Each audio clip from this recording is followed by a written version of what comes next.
Welcome to Vista Motorhomes and our 6-berth Chausson C646 motorhome. I'm going to show you around the features on the outside of the motorhome and the inside, so you know how everything works and can make the most of your motorhome holiday.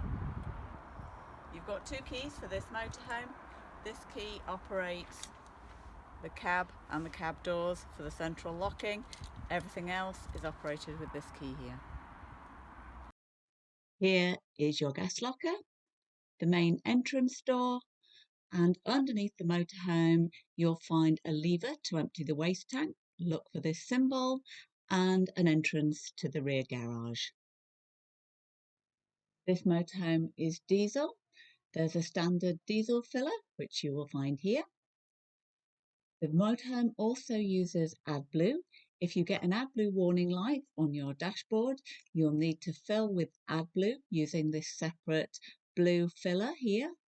AdBlue is available at most petrol stations, so just unscrew the cap and add the AdBlue here. It's really important that the AdBlue goes only in this blue filler and not in with the diesel. Getting it in with the diesel could cause serious engine damage. If this did accidentally happen, really important, don't start the engine and contact us straight away. This is a vent cover for your gas water heater. In this compartment here, you'll find your trip switches, fuses, and battery charger. It's also where you'd fill with water. This is the hookup point where you connect electricity. This is the toilet cassette compartment, and also another entrance to your rear garage. This is where you connect to electricity, either on a campsite or at home. You'll find a hookup cable in your garage. Unwind this completely before you use it. There are two different ends.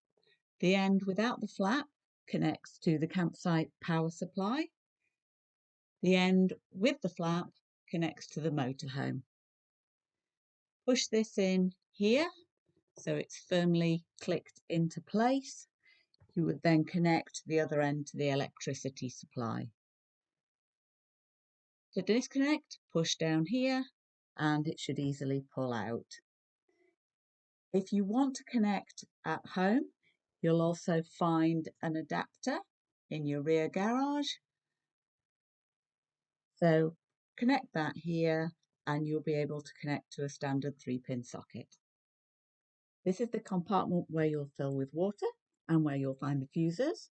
To open it, turn the two locks to horizontal. Push in on both locks until you hear a click and the door will then drop down. To fill with water, pull out this tube here and unscrew the cap on the end. You'll find a hose in this compartment that you can connect to a water supply to fill the tanks with water.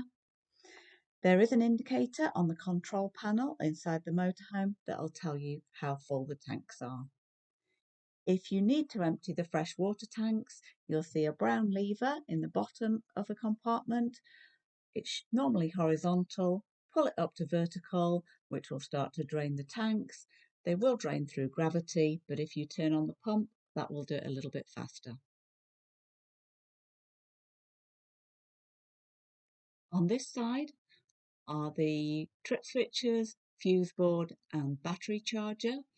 If you don't have power to the motorhome when you're hooked up, the first thing to check is the trip switches here, that they're in the up-on position. If something were to fuse, you can check the fuses here. The circuits are labelled. You'll find spare fuses and also a fuse diagram in the glove compartment, so you can replace the fuse with another fuse of the correct ampage. The battery charger will be in the on position using this button here. There are also instructions on the outside of the door. To close the compartment, push it up till you hear a click and then turn the locks on both sides back to the vertical position. This is the gas locker. To open it, turn the key to horizontal, the handle will pop out. Turn that and you can pull the door open. In here you have a propane or gas cylinder. These are always supplied in the off position for safety. To open it, turn this valve here anti-clockwise, turn that all the way out. There is an arrow on the top and also a label here to remind you which way to turn it. There's also a gauge here that will tell you how much gas you have. To start the flow of gas, you'll also need to push down on the top of this gauge. If you need to replace the gas cylinder during your hire, this can be exchanged for a like-for-like 6 kilo propane cylinder. You can exchange where you see the Calagas symbol. Lots of campsites and petrol stations do this. You should disconnect at the internal connection here using the gas spanner provided. Also undo the holding straps, replace with the new cylinder, reattach with the holding straps, reconnect at the internal connection and tighten with the gas spanner. Everyone's favourite bit, the toilet cassette. This is how you access the toilet cassette. It's the opposite to the other lockers. So turn the key to vertical to unlock, push and open. Inside you'll find your toilet chemical. We'll have put some toilet chemical in when you collect. When the light in the bathroom comes on to tell you that the toilet cassette needs emptying, to remove the cassette, you'll pull up on this orange handle here and the cassette should easily pull out. If it doesn't easily come out, the valve might have been left open inside, so please check this. There's a handle that pulls out and also wheels, so you can pull this to the chemical toilet disposal point that you'll find on most campsites. To empty the toilet cassette when you get to the chemical toilet disposal point, first thing you'll need to do is twist out this orange pipe here and unscrew the grey cap from the end. This orange button here is an air valve that'll help the toilet cassette to empty out. When it is empty, you're going to need to give that cassette a swill out. So pull back the flap here, turn this dial. You'll find a hose at the chemical toilet disposal point. So you can give that a good swill out. When it's clean, you'll need to refill with toilet chemical. The toilet chemical is concentrated, so you'll only need about half a cup. So measure that into the cup. You can pour that in straight through the open valve. You'll then need to close that back up. So turn the orange dial to close the valve, push the flap back open, put the grey cap back on and twist in the pipe. Make sure handle is clicked back into position, then slide this back into place.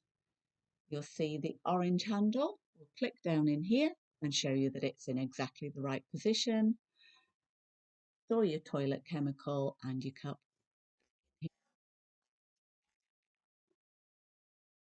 The outlet for the waste tank on the motorhome is on the driver's side, just behind the rear wheel. Look for this symbol and then look underneath the motorhome. You will see the grey outlet pipe with a lever above. You'll need a motorhome service point, which you'll find on most campsites, to empty the waste tank. So you would drive over the service point and then pull out this handle. The water flows out of the waste tank and into the drain on the motorhome service point. When it's stopped draining and the tank is empty, push this back in. If you're not on hookup and use the water heater on gas, you'll need to remove this vent cover. There is a bit of a knack to it, so to remove it, push down on the top and pull out at the bottom. Replace it when you're not using the water heater on gas, just push down from the top, click in at the bottom. The rear garage can be accessed from either side. To open it, turn the lock to horizontal, the handle will pop out, rotate it anti-clockwise, top and bottom, and you can open the door. To close it again, push closed, turn the handle clockwise, turn the lock back to vertical and push in the handle top and bottom. The motorhome has a second battery called a leisure battery, which runs the electrical systems for the living area. This is called your 12-volt system. I'll show you how to operate the control panel to control all the electrical systems. Turn it on by pressing the top left button here. The second button along turns on your 12-volt power system, which runs the lights and pump for your water on the motorhome. This is how you turn on the pump. You can hear it pumping there. You can leave this on whilst you're using water in the motorhome. I'd recommend you turn it off when you leave the motorhome or at night, because the noise of the pump priming might disturb you. This is just an exterior light. You'll see the light here that tells us we are plugged into a power supply. We are called being on electrical hookup. These buttons along the bottom will tell you the condition of various things. First one will tell you the condition of your leisure battery. That, in this case, it's fully charged. This will tell you the condition of your vehicle battery. This will tell you how much water you have in your tank. You can see in this case it's almost empty. And this is just a dimmer for the panel itself, which you might want to make less bright at night. Also, just above the control panel, you have the control for your diesel heater, which is how you heat the motorhome. To turn this on, simply turn the dial right up to maximum. You'll see the light comes on in the centre. Leave it on maximum for about 5 minutes for everything to circulate, and then you can adjust the dial to whatever temperature you want. You do need at least half a tank of diesel to use the diesel heater. This is simply because the takeoff is part way up the tank, so you can't run out of diesel by using the heater. In your kitchen area, you've got a hob with 2 gas burners and also an electric ring. Gas burners, make sure your gas is on, and just like as you would normally, there's an igniter here for them. The electric ring is with this switch here on the left. This is a combined oven and grill, so you turn this dial to the left for the oven and ignite as with the grill. You go to the right. Up for off, and when you are grilling, make sure this is pulled out so that you don't melt the knobs on the oven. You have a sink here with swivel tap, storage above, and also below your cutlery drawer pulled out from inside this cupboard. All of the cupboards are locking, so you push these catches to lock for travelling and then unlock by pushing again. And back here you have a good sized fridge freezer. The fridge has a freezer compartment at the top. It will operate on electricity, gas, and also off the vehicle battery, but only when you're driving. To turn it on, press this button here until you see a light at the top. You can operate it on electricity when you're on hookup. That's the easiest thing to do. You'll see this plug symbol here that tells you you're on hookup. You can also operate on battery only when you're driving. So you'll see this is giving me an error message because this will only work to keep your food cool when you're actually driving. And you can also operate on gas, where you see this little flame symbol. When you go on to gas, you should hear a clicking as the gas starts to ignite, and you'll get a green light here to show that it's operating on gas. The easiest mode to actually use is to put it on automatic, which is the A symbol there. That will automatically find the best available power source for you. To adjust the temperature, just adjust up and down with this button here. Recommend you leave it somewhere in the middle. There's a 10-litre boiler in the motorhome to heat hot water. This is operated by switches behind the passenger seat. It can be operated on electricity when you're on hookup, also on gas if you don't have hookup. To turn the water on electricity, central position is off, turn up for standard temperature 50-degree hot water, centre for off, and down for hotter 70-degree water, and back to the centre for off. So use that if you're on electric hookup. If you are not on hookup, you can use gas to heat the water. That's the switch here, operates in exactly the same way. What you do have to remember is to have your gas switched on and to remove the vent cover on the outside of the motorhome. When operating on gas, if there's any problem, you'll get a red light to the side of the switch. In the bathroom, you have a bathroom cabinet and sink, which also acts as the tap for your shower by pulling out this head here, putting it in the shower attachment. To create the shower screen, undo these two Velcro straps and the shower screen wraps around. Fold out the two end panels and roll it around in the channel. When you've finished your shower, folding the shower screen away again will create more space in your bathroom, and remember to strap it back up with the Velcro straps, keep it out of the way and for transit. The shower head feeds back into the tap for the sink. The light for the bathroom is just behind the toilet here. The toilet itself has a bowl that can be rotated to get it in the best position. When you're using the toilet, the flush is the blue button on the panel behind the toilet. Press and hold this button to flush the toilet. Unlike your toilet at home, it doesn't have conventional plumbing, so you'll also need to open a valve at the bottom. You push this grey lever to the right to open the valve and everything will fall through into the cassette below. Don't forget to then pull it back to the left to close the valve so you don't have smells coming out of the toilet cassette. When the toilet cassette is full, you'll get an indicator light on the panel behind you to let you know to empty it.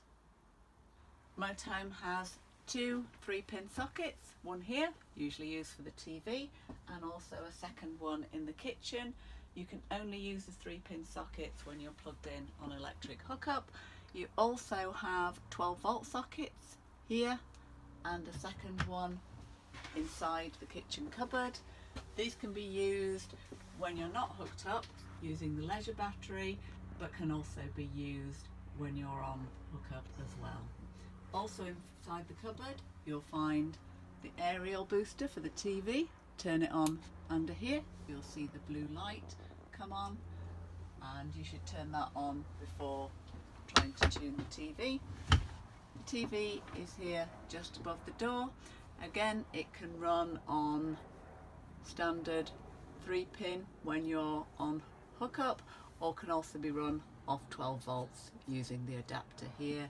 You'll find your remote controls and power leads for the TV inside the kitchen cupboard. To lock the door from the inside, just press on the silver button and then pull to unlock and open the door. The diner area in this motorhome can be extended.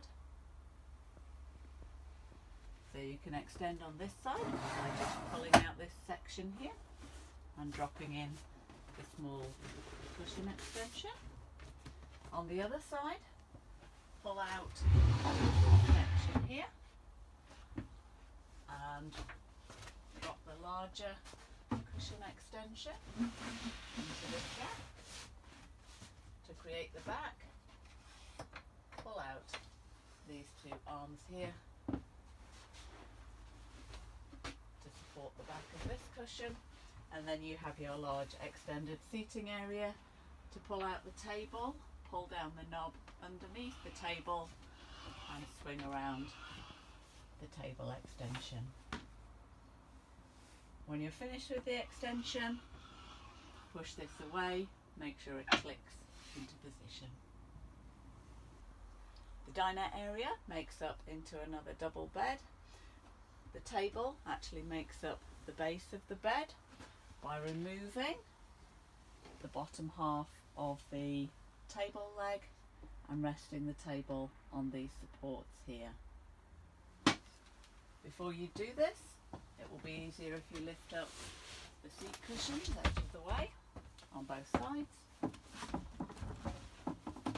The table itself is very heavy and needs to be lifted right up to disconnect it from the wall support, so it's a good idea for two people to do this. With the table removed from its support, you can just pull off the bottom section of the leg and then carefully lower this down so that it lines up with the plastic supports, so as not to break them. Get them in line and then just position the table so that it drops level. You can then drop down these seats, which will form part of the bed. You can remove this back cushion at the foot end to create more space. Lift that out of the way.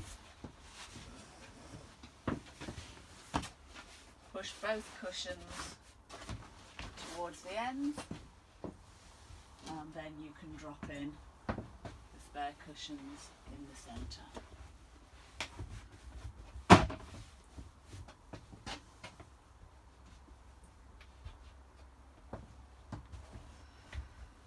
To create a little bit more space at the head end, you can also pull out the seat extension here.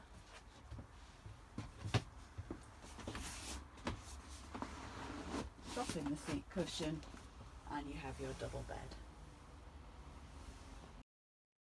Thank you for taking the time to watch this video. I hope it'll help you to make the most of your motorhome experience.